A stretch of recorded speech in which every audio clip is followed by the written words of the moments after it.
God calls you to fight in war, in a holy war.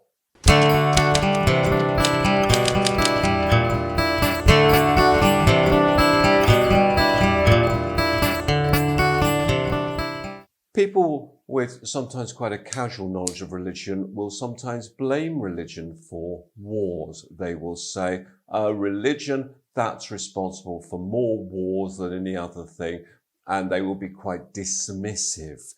And certainly there are passages which may suggest they're right. Here's, for example, is something from the book of Deuteronomy in the Old Testament, where it says, "Hear, O Israel, you draw near this day to battle against your enemies. Let not your heart faint. Do not fear or tremble or be in dread of them. For the Lord your God is he that goes with you to fight for you against your enemies to give you victory."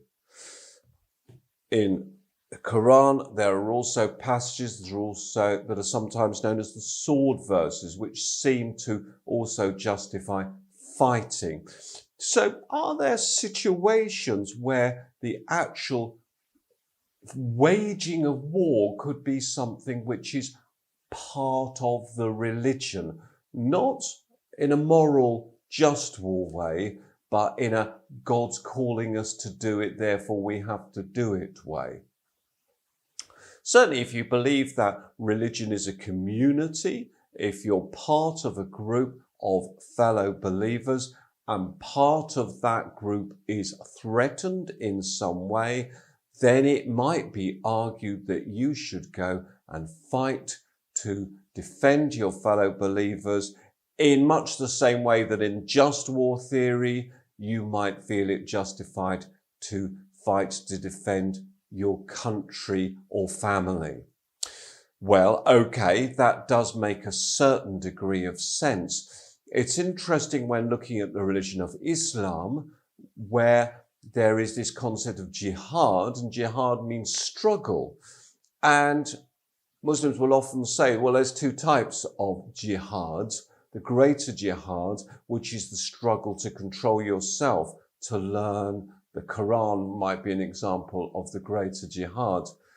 And fighting as part of the protection of the religion is, if you like, merely a lesser jihad, a less important thing. But it clearly does still exist. It is still there. And there are quite clearly defined rules for how that should work. Less easy, perhaps, in Christianity, where Jesus seems to speak very clearly against fighting, or those who take the sword will die by the sword, he says. He tells people to live in peace and love with one another. And of course, the same is true of the Quran. And of course, the same is true of the Torah that I was reading for at the beginning there. So what we're saying here is there is an ambiguity. There are people that will look at their holy books and they will find in them a justification for holy war. The idea that God is calling on them to fight. And certainly if you look at the history of humanity, religion is a justification which is used by many. There's no surprise, but let me tell you this little bit of history, that between Martin Luther's Protestant Reformation 1517 and the end of the 30 Years' War in 1648, so a period of about 130 years, Europe was torn by, yes, religious wars.